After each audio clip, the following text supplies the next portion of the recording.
Hepatitis E, diagnostic tests. Anti-HEV IgM.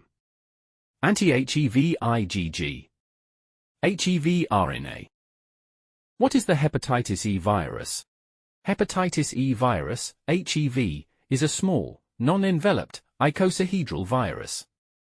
It has a single-stranded, positive sense RNA genome. HEV genotype 1 and 2 can cause high mortality during pregnancy. What are the markers for hepatitis E virus? Hepatitis E virus can be detected by doing blood tests of following viral markers. Anti-HEV IgM. Anti-HEV IgG. HEV RNA. We will discuss them in detail. Number 1. Anti-HEV IgM. It is an excellent test for diagnosing acute hepatitis E infection. These appear shortly after infection.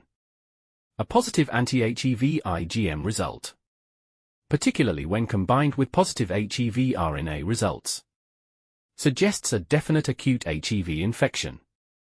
Anti-HEV IgM may be detectable for up to 6 months after the onset of symptoms. Number 2. HEV RNA. The test detects the presence of HEV RNA, indicating an active infection. It is done by a PCR test. It is used to detect and measure the amount of HEV RNA in a sample, like serum or plasma.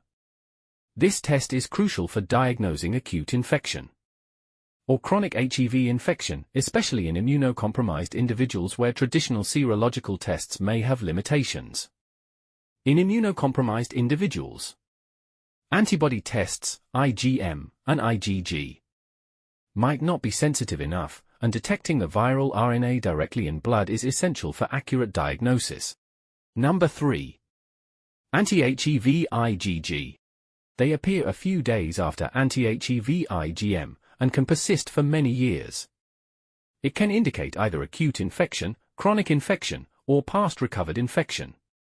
It does not differentiate between acute, chronic and recovered infections. Interpretation of hepatitis E markers. Now let's interpret the markers. If none of the markers are present, there's no current or past exposure to hepatitis E. If anti-HEV IgM and HEV RNA are positive, it indicates a current acute infection. In immunocompromised patients, even if antibody tests are negative, a positive HEV RNA still confirms a current infection. If only anti-HEV IgG is positive, it could suggest current infection of acute hepatitis E, past history of hepatitis A infection in body, vaccinated against hepatitis A, though it does not specify which.